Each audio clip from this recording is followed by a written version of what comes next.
Hello friends, my name is Kajal और आप सभी का स्वागत है मेरे चैनल पर।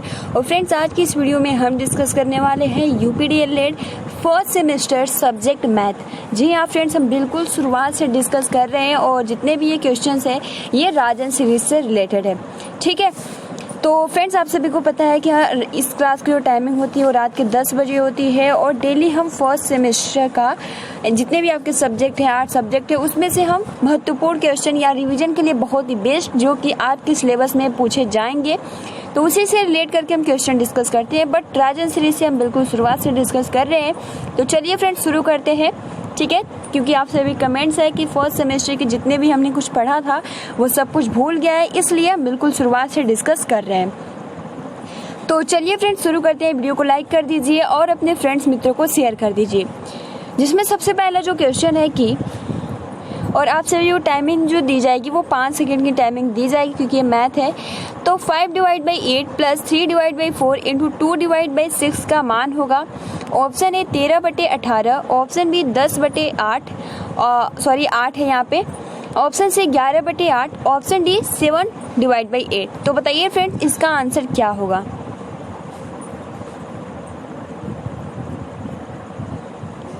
तो फ्रेंड देखिए इसका जो आंसर हो जाएगा कि 7/8। किस तरीके से इसको सॉल्व करेंगे इसको भी हम बताते चलिए। इसको हमने कई बार ही बताया। सबसे पहले हम क्या करेंगे, यहाँ पे मल्टीप्लाई कर देंगे। ठीक है, 3 का 2 में मल्टीप्लाई कर दीजिए और 4 का 6 में मल्टीप्लाई कर दीजिए। तो यहाँ पर देखिए 5 + 3 का मल्टीप्लाई 2 में किया तो कितना आपको प्राप्त हुआ 6 डिवाइड बाई यहाँ पे आपको 8। ठीक है, एंड उसके बाद देखिए नीचे क्या है आपका 24 है। अब क्या करेंगे 8 और 24 का हम क्या करेंगे एलसीएम ले लेंगे। तो जब हम एलसीएम लेते हैं तो यहाँ पे हम सिंपल भाग विधि से ले लेते हैं। यहाँ पे 8 हो जाएगा, सबसे छोटी संख्या 2 लेंगे, 2 से कितनी बार में जाएगा 1 और यहाँ से 2, फिर ये 4 बार में जाएगा, फिर 2 से 6 बार में जाएगा, फिर 2 से जाएगा, फिर यहाँ 3 बार में जाएगा और उसके बाद 1 और फिर 3 मल्टीप्लाई करते हैं 6 हो जाएगा। 6 का मल्टीप्लाई 2 में करते हैं तो 12 हो जाएगा। 12 का मल्टीप्लाई 2 में करते हैं तो 24 आ जाएगा। तो इस तरीके से जो हमारा नीचे आया वो 24 आया। ठीक है, उसके बाद देखिए 8 का डिवाइड करेंगे 24 में तो कितना आ जाएगा यहाँ पे आपका आ जाएगा 3। ठीक है, 3 का मल्टीप्लाई 5 में करेंगे यहाँ से तो आपका आएगा 15 प्लस यहाँ पे 24 में 24 का डिवाइड करेंगे तो 1 आएगा। यानी उसी संख्या से जब हम सेम संख्या से भाग देते हैं तो जो हमारा भागफल आता है वो 1 आता है और 1 हमारा भागफल आया, 1 का मल्टीप्लाई करेंगे तो हमारा 6 आ जाएगा। ठीक है, 15 और 6 कितना होता है तो 15 और 6 21 होता है और नीचे 24 हो जाएगा। इस तरीके से अगर हम इसको 3 से काटते हैं तो ये 7 बार में जाएगा और ये 24 8 बार में जाएगा। तो इस तरीके से 7/8 इसका करेक्ट आंसर आ जाएगा। ठीक है, ये तो बहुविकल्पीय प्रश्न है जिसको आप आसानी के साथ लगा सकते हो, कोई भी प्रॉब्लम नहीं होगा। ठीक है, सेकेंड जो आपका क्वेश्चन है कि 36 48 60 का लसपा होगा। Option A 630, option B 270, option C 520, option D 720। तो बताइए फ्रेंड्स क्या होगा।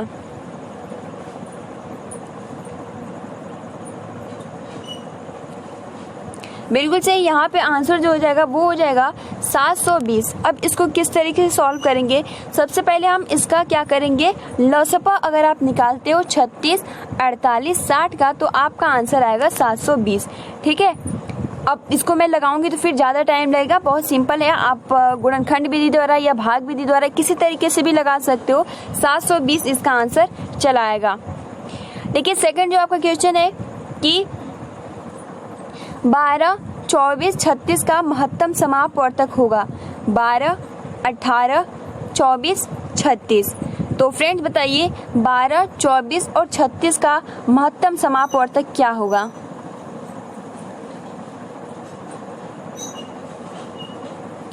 तो देखिए फ्रेंड्स 12 24 और 36 का महत्तम समापवर्तक जो होगा वो हो जाएगा 12। किस तरीके से, देखिए आप इसको भाग दीजिए, ये इजी है, बहुत कम समय लगेगा, इसको मैं बता दूंगी। 12, 24, 36 का मौसपा अगर निकालना है तो आप भाग दीजिए से बहुत ही सिंपल आसानी तरीके से लगा सकते हो। यहाँ पे 12 है, यहाँ पे 24 है और यहाँ पे 36 है। सिंपल हम देखेंगे कि कौन सी ऐसी संख्या है जो इन तीनों को पूर्ण रूप से विभाजित कर देती है। 12 देखते हैं तो 12 यहाँ पे ये 24 को भी काट देगी पूर्ण रूप से, 36 को भी, लेकिन 24 जो है वो 12 को नहीं काटेगी। तो इस तरीके से हम देख सकते हैं कि एक संख्या है जो 12 इन तीनों को काट सकती है। एक मर्थ में जाएगा, यहाँ पे ये 2 मर्थ में जाएगा और यहाँ पे ये 3 मर्थ में जाएगा। फिर हम देखेंगे कि 1, 2, 3 को कोई ऐसी एक संख्या है जो तीनों को पूर्ण रूप से विभाजित कर सकती है। तो यहाँ पर हमको कोई भी संख्या नहीं मिलती है, तो इसलिए हमारे जो मौजा यानी महत्तम समापवर्तक आएगा वो यहाँ पे आंसर 12 ही आ जाएगा। तो आई होप कि आपको क्लियर हो गया होगा, कोई भी डाउट नहीं होगा। ठीक है, फोर्थ आपका प्रश्न देखो, चौथा जो आपका प्रश्न है कि दो संख्याओं का लसप तथा मसप क्रमशः 900, यानी जो लसप है वो 900 है और जो मसप है वो क्या है, 15 है। यदि इनमें से एक संख्या 225 है तो दूसरी संख्या होगी। ठीक है, ऑप्शन है 55, option B 40, option C 50, option D 60। बताइए फ्रेंड्स क्या आंसर होगा।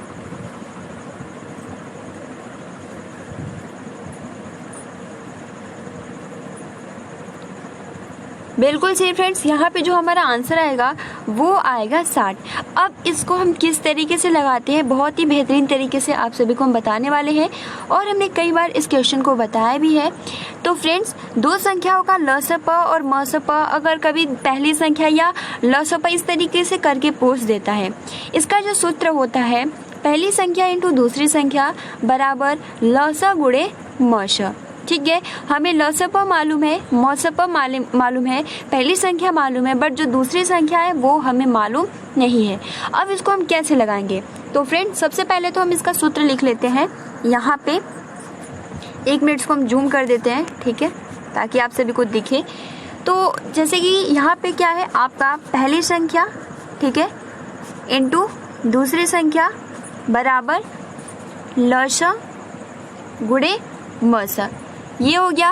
पहली संख्या जो थी वो थी आपकी 225। ठीक है, दूसरी संख्या नहीं मालूम है तो हम कुछ भी मान लेते हैं, आप p मान लो या x मान लो, कुछ भी मान लो। ठीक है, एंड आप d भी मान सकते हो। हमारी जो लसा था वो क्या था, तो 900 था और मौसा क्या था, तो 15 था। अब यहाँ पे हम क्या करेंगे, सिंपल हम क्या करेंगे, p यानी हमें दूसरी संख्या मालूम करना है, आप x भी मान सकते हो। तो 900 गुणे 15 बराबर 225, क्योंकि ये इधर है, इधर आएगा तो नीचे चला आएगा। अब हम इसको काटेंगे तो 225 से कट जाएगा 9 बार में। ठीक है, 900 जाएगा आई थिंक आपका 36 बार में। ठीक है, अब भाग देकर देखिएगा 36 ही आएगा। ठीक है, एंड उसके बाद देखो यहाँ से अगर हम 9 से फिर काटते हैं तो ये 9 चौको 36 होता है और 15 का मल्टीप्लाई आप 4 में करेंगे तो 15 चौको कितना होता है, 60 यानी 60। तो हमारा आंसर क्या आ गया, यानी जो दूसरी संख्या है वो है 60। तो आई होप कि आपको क्लियर हो गया होगा, है ना। तो यहाँ पर जो आंसर हो जाएगा वो हो जाएगा 60। देखिए फिफ्थ आपका प्रश्न है कि ऐसी संख्याएं जो 2 से भाज्य नहीं है उन्हें कहते हैं प्राकृतिक संख्याएं, सम संख्याएं, विषम संख्याएं, अभाज्य संख्याएं। तो ऐसी संख्याएं जो 2 से भाज्य नहीं है उन्हें क्या कहते हैं। तो फ्रेंड्स आप बता सकते हो, बहुत इजी क्वेश्चन है।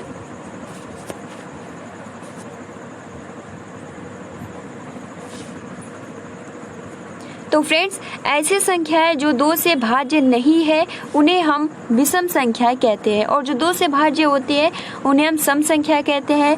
प्राकृतिक संख्या हमने कई बार डिस्कस किया है, 1 2 3 4 5। पूर्ण संख्या 0 1 2 3 5।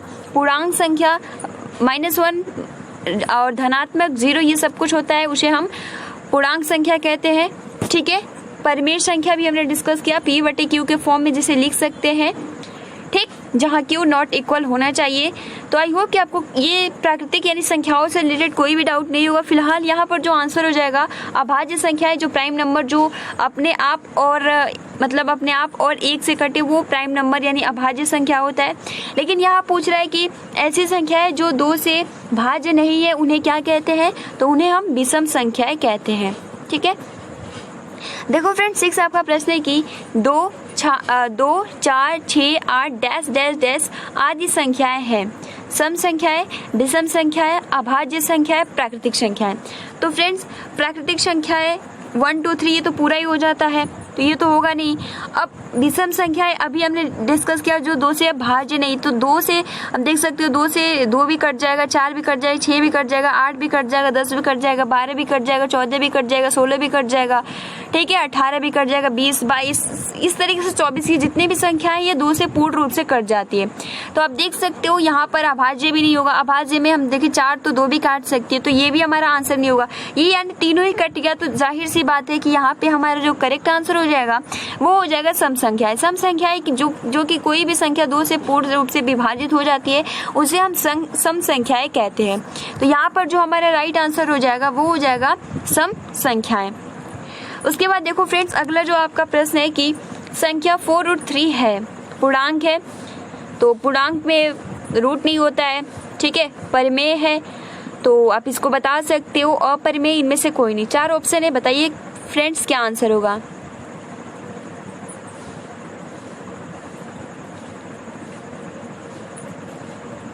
तो देखो फ्रेंड्स यहाँ पर जो हमारा आंसर हो जाएगा कि 4√3 जो है वो क्या है, आपका अपरिमेय संख्या है। अगर हम यही बात करें √4 क्या है, तो वो हमारा परिमेय संख्या है, यानी जो स्क्वायर होता है वो अगर हम 16 की बात करें, जैसे कि मान लो आपका 4 चौको 16 यानी 4 का स्क्वायर है, 3 का स्क्वायर क्या होता है 9 होता है, 8 का स्क्वायर क्या होता है 64 होता है। तो ये अगर √8 में अगर बोले तो वहाँ पे वो आपका जो होता है वो परिमेय होता है। बट यहाँ पे जो 4√3 है ये क्या है, जो कटता नहीं है, यानी जो यहाँ पे होगा वो क्या हो जाएगा अपरिमेय, यानी ऑप्शन नंबर सी यहाँ पे करेक्ट आंसर हो जाएगा। और आप सभी का आंसर बिल्कुल सही है।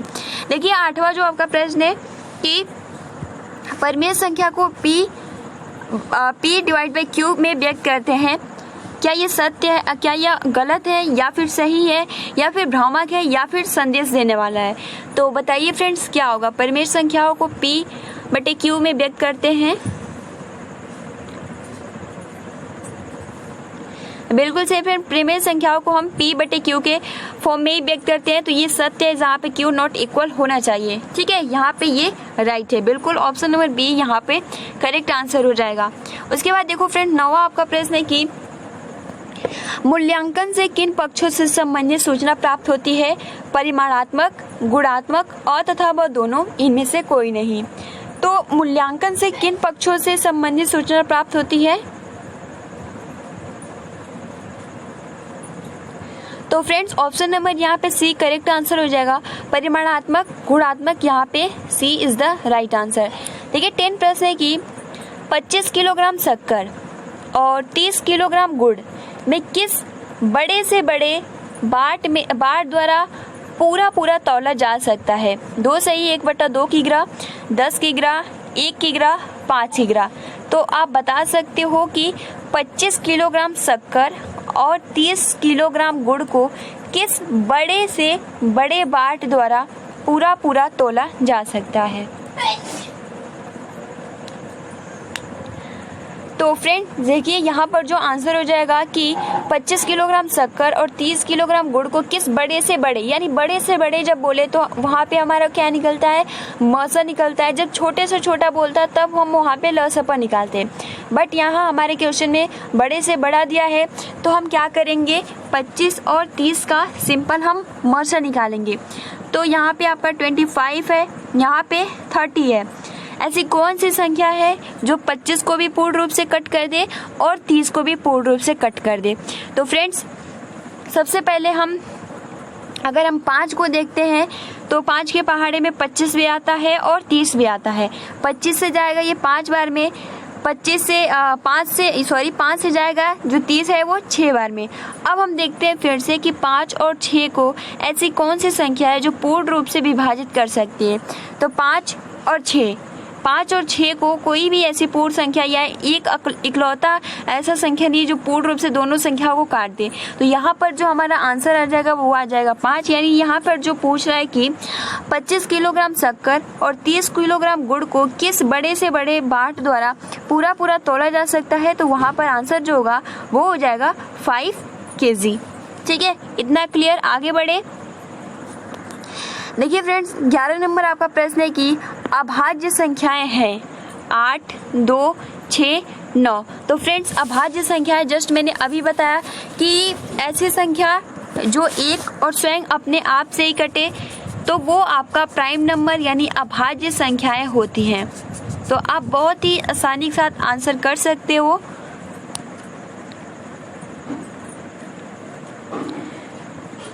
बिल्कुल से फ्रेंड्स, यहाँ पर जो आंसर हो जाएगा सबसे छोटी अभाज्य संख्या होती है 2। फिलहाल अभी हम देखते हैं 8, 6 और 9 में। 8 और 6, 9 में अगर हम देखते हैं तो हमारा जो अभाज्य संख्या का जो डिफिनीशन होता है कि ऐसी संख्या जो स्वयं से और एक से ही कटे वो अभाज्य संख्या है। 8 जो है वो 2 से भी कट सकती है, 4 से भी कट सकती है, 1 से भी कट सकती है और स्वयं से कट सकती है, तो ये तो होगा नहीं। 6 जो है वो 2 से भी कट सकती है, 1 से भी कट सकती है, 3 से भी कट सकती है, 6 से भी कट सकती है, यानी अपने आप से भी कट सकती है। 9 की बात करें तो ये 3 से भी कट सकती है, 1 से भी कट सकती है, 9 से भी कट सकती है। तो इसलिए यहाँ पर ये तीनों ही ऑप्शन गलत है, लेकिन जो 2 है वो 1 से और स्वयं अपने आप से ही कट सकती है। तो इसलिए सबसे छोटी अभाज्य संख्या जो है वो क्या है, 2 है। तो बहुत महत्वपूर्ण ये प्रश्न है। आई थिंक ये कंपटीशन वाले एग्जाम में भी पूछ देता है, तो इसलिए आप इसको अच्छे से नोट डाउन अपने कॉपी में कर लीजिएगा। एंड उसके बाद देखिए 12 आपका प्रश्न है कि 40 डिग्री का कोटि पूरक होगा 140 डिग्री, 60 डिग्री, 130 डिग्री, 50 डिग्री। तो फ्रेंड्स, सबसे पहले मैं अगर बात करूं कोटि पूरक क्या होता है और समपूरक क्या होता है, तो देखो फ्रेंड्स, जो कोटि पूरक होता है, ठीक है, जो कोटि पूरक होता है वो क्या होता है, यानी कोटि पूरक जो होता है 90 डिग्री का होता है, ये याद कर लीजिएगा। और जो समपूरक होता है, ठीक है, जो समपूरक होता है वो कितने डिग्री का होता है, तो वो आपका 180 डिग्री का होता है। यानी इसमें अब देखिए क्वेश्चन, यानी आपने याद कर लिया कोटि पूरक 90 डिग्री, समपूरक 180 डिग्री। अब हम क्वेश्चन की तरफ बढ़ते हैं जिसके थ्रू आप आंसर बहुत ही इजीली तरीके से कर सकते हो। यहाँ पर पूछा है 40 डिग्री का कोटि पूरक होगा। हम जानते हैं कि कोटि पूरक जो होता है वो किसी भी मतलब आप किसी भी अंक को जोड़ते हो, अगर 90 डिग्री का होता है तो वही आपका कोटि पूरक याद कह सकते हो, वही ऑप्शन सही होगा। तो 140 डिग्री ये तो होगा नहीं, ठीक है, 60 डिग्री, 130 डिग्री, 50 डिग्री। तो आप बताओ फ्रेंड्स क्या आंसर होगा।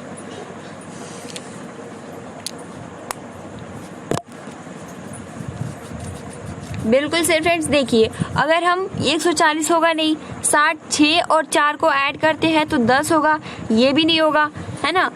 130 तो कभी हो ही नहीं सकता है। अगर हम 50 डिग्री को 40 डिग्री में ऐड करते हैं तो 5 और 4 को ऐड करते हैं तो 9 हो जाता है, 0 है। तो यहाँ पर हम देख सकते हैं 90 डिग्री क्या हो जाता है, कोटि पूरक। हमने अभी बताया कोटि पूरक जो होता है 90 डिग्री का होता है, समपूरक जो होता है वो 180 डिग्री का होता है।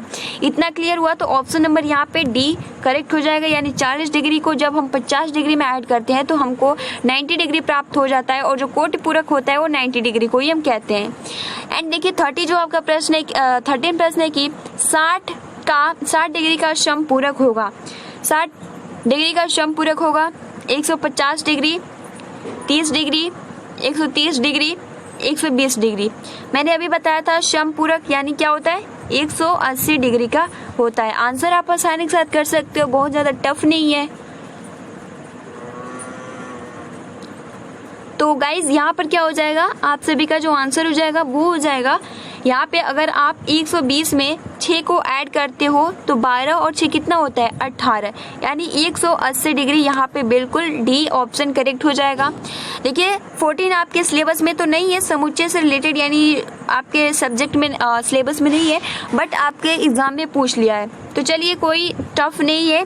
समुच्चय ए इक्वल आपका मध्य वर्ग का क्वेश्चन है 4, 5, 6 तथा समुच्चय बी ब्रैकेट में 2, 3 हो तो ए यूनियन बी, यूनियन को हम संघ भी बोलते हैं, ठीक है। संघ भी बोलते हैं। तो फ्रेंड्स देखिए यहाँ पे ए यूनियन यानी संघ पूछा है। अभी पूछता है कि कॉमन बताइए। तो देखिए कॉमन हम क्या करते हैं, यहाँ पे तो कोई कॉमन नहीं है, बट यहाँ पे देखिए 5 रहता है तो हम सिंपल बता देते हैं यहाँ भी 5 है, यहाँ भी, तो ये दोनों में कॉमन है। बट यहाँ पे ये संघ पूछा है यानी ए यूनियन बी का संघ बताइए। तो ऑप्शन जैसे देख सकते हो 2 3 4 5 6 होगा, या 2 3 4 होगा, या 2 3 होगा, या 4 5 6 होगा। आप बता सकते हो इसका आंसर।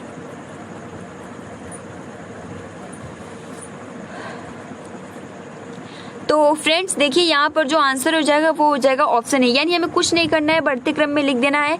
2 हो जाएगा, 3 हो जाएगा, 4 हो जाएगा, 5 हो जाएगा, बस हमें संघ में ला देना है। ए और बी को, ए यूनियन बी को हम संघ में ला देंगे, ऑप्शन नंबर ए हमारा करेक्ट हो जाएगा। उसके बाद देखो फ्रेंड्स 15 आपका प्रश्न है कि यदि किसी त्रिभुज के तीनों कोण क्रमशः 65 डिग्री, 45 डिग्री, 70 डिग्री है तो वह त्रिभुज होगा।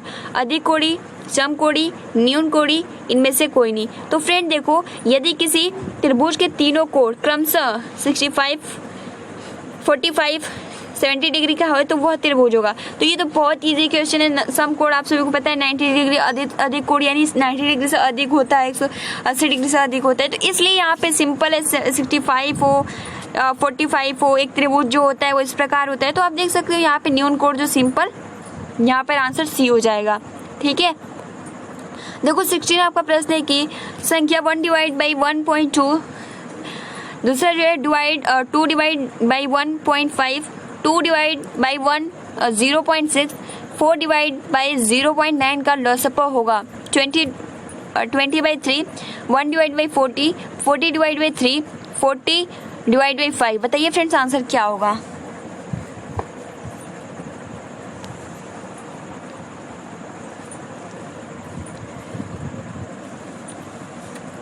तो देखो फ्रेंड्स सिंपल अगर इस तरीके से क्वेश्चन पूछता है, फिलहाल यहाँ पर आंसर 40/3 हो जाएगा। हम क्या करते हैं, ऊपर वाले का लॉसा निकालते हैं और नीचे वाले का मौसा निकालते हैं।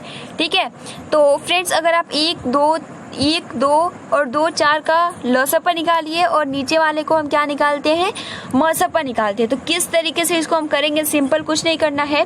ठीक है, जैसे अगर हम इसको लगाएं तो देखो फ्रेंड्स यहाँ पे हम क्या करेंगे, इस 0 को पॉइंट को हटाना है तो हम 0 यहाँ पर आएगा, फिर यहाँ भी 0 आएगा, फिर इस पॉइंट को हटाते हैं यहाँ भी 0 आएगा और यहाँ भी। तो अब हमें ऊपर जो संख्या प्राप्त होंगी 10, 20 और 40 प्राप्त हो गया। ठीक है, 10, 20 और 40 प्राप्त हो गया। अब इसका सिंपल लसपा निकाल दीजिए। तो इसका आंसर क्या आ जाएगा, 40, और नीचे क्या आ गया 12, 15, 6 और 9। तो 12 और 15, 6, 9 को आप देखेंगे 12 हो गया, ठीक है, 15 हो गया, 6 हो गया और 9 हो गया। अब हम देखेंगे कि ऐसी कौन सी संख्या है जो 15 को भी काट दे, 12 को भी काट दे, 6 को भी काट दे और 9 को भी काट दे। तो फ्रेंड्स ऐसी संख्या जो है वो हमारी 3 है। तो 4 हो जाएगा, 5 हो जाएगा, 2 हो जाएगा और 3 हो जाएगा। बट अब ऐसी कोई संख्या नहीं है जो 4, 5, 2, 3 को काट दे।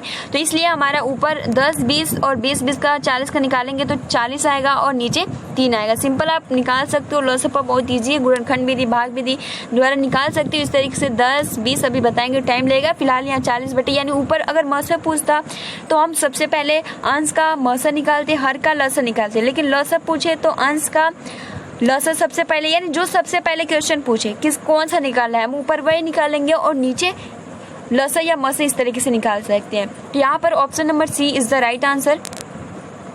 संख्या 26, 52, 78 व 117 का गुणन होगा। ये भी इजी है, आसानी के साथ लगा सकते हो। 13 सिंपल।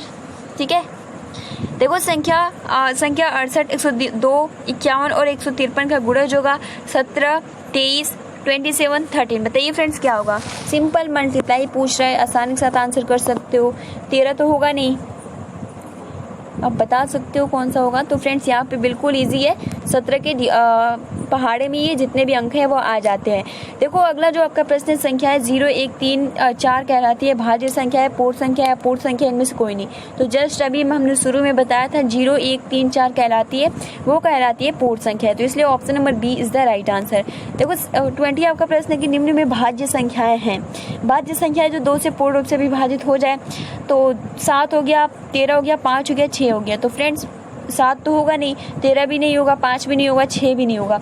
तो फ्रेंड देखिए यहाँ पर आप सभी का जो आंसर हो जाएगा वो हो जाएगा 6। आप सभी के लिए लास्ट आज का क्वेश्चन है कि 5 डिग्री का मान होता है 5, 0, 1, इनमें से कोई नहीं। अगर हम बात करें तो राजन सीरीज में गलत दिया है, ठीक है। 5 डिग्री का मान क्या होता है, आप सभी को 3 ऑप्शन है, ठीक है। आप बता सकते हो 5 होगा या 0 होगा या 1 होगा। हमने इस क्वेश्चन को पहले भी आप सभी के साथ डिस्कस कर लिया है, तो अगर आपने पढ़ा होगा तो आप बहुत ही आसानी के साथ इसका आंसर कर सकते हो। तो फिलहाल आज के लिए इतना ही। वीडियो को लाइक कर दीजिए, अगर अभी तक आपने लाइक नहीं किया है तो अपने फ्रेंड्स मित्रों को शेयर भी कर सकते हो, ठीक है। आज के लिए इतना ही। आप सभी को मेरी तरफ से शुभ रात्रि, good night and have a sweet dreams.